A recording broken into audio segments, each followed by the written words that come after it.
नमस्कार दोस्तों, आज मैं आपको एक ऐसी रहस्यमयी और प्रेरणादायक कहानी सुनाने जा रही हूँ जो चंद्र ग्रहण से जुड़ी है।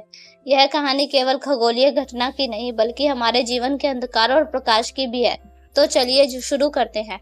चंद्र ग्रहण और आत्म प्रकाश की कहानी।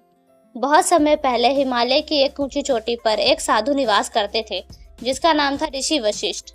वह महान तपस्वी था जिसने जीवन भर ज्ञान की साधना की थी। उसकी तपस्या इतनी गहरी थी कि उसे आकाश के हर परिवर्तन का रहस्य मालूम था। एक बार पूर्णिमा की रात को चंद्र ग्रहण लगने वाला था और गांव के लोग भयभीत थे। वह मानते थे कि चंद्र ग्रहण अशुभ होता है और इसके दौरान किसी भी शुभ कार्य को नहीं करना चाहिए। गांव के लोग ऋषि वशिष्ठ से सलाह लेने के लिए एकत्रित हुए। गांव के प्रधान ने ऋषि वशिष्ठ से पूछा, महाराज, चंद्र ग्रहण क्यों होता है और क्या यह सचमुच हमारे लिए अशुभ होता है?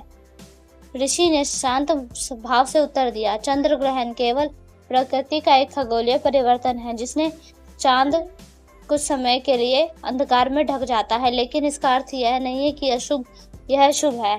यह हमारे जीवन के उन क्षणों का दर्शाता है जब हमें लगता है कि हमारे ऊपर एक अंधकार छा गया है। यह एक प्रतीक है कि हम अपने जीवन में आने वाले अंधकार और समस्याओं को कैसे देखना चाहिए। गांव वाले चकित होकर सुन रहे थे।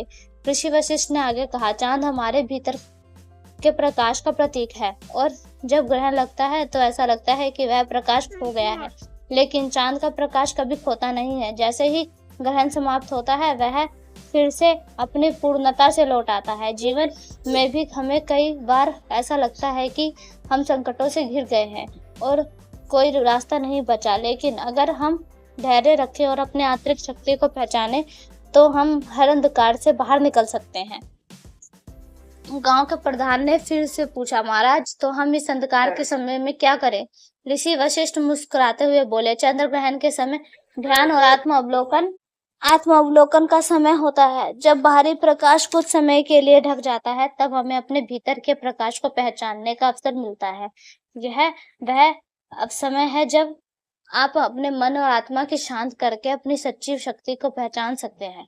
जैसे चांद फिर से उज्जवल हो जाता है, वैसे ही हम भी अपने जीवन में किसी भी विपत्ति से उभर सकते हैं। गांव के लोग ऋषि की बातों से बहुत प्रभावित हुए। उस रात चंद्र ग्रहण के दौरान गांव के लोग पहली बार डरने की बजाय ध्यान में बैठे और अपने भीतर की शांति को अनुभव किया। चंद्र ग्रहण समाप्त हुआ और चांद फिर अपनी पूरी चमक के साथ आकाश पे उभरा। यह दृश्य जैसे गांव के लोगों के जीवन में एक भी नया प्रकाश लेकर आया। उस दिन के बाद गांव के लोग चंद्र ग्रहण का एक अंधकार में घटना नहीं बल्कि आत्म प्रकाश और ध्यान का समय मानने लगे। उन्होंने जीवन के कठिनाइयों को ग्रहण की तरह देखा जो कुछ समय के लिए हमारे रास्ते में आते, लेकिन यदि हम धैर्य रखें और अपनी आंतरिक शक्ति को पहचाने तो हम हर अंधकार को पार कर सकते हैं।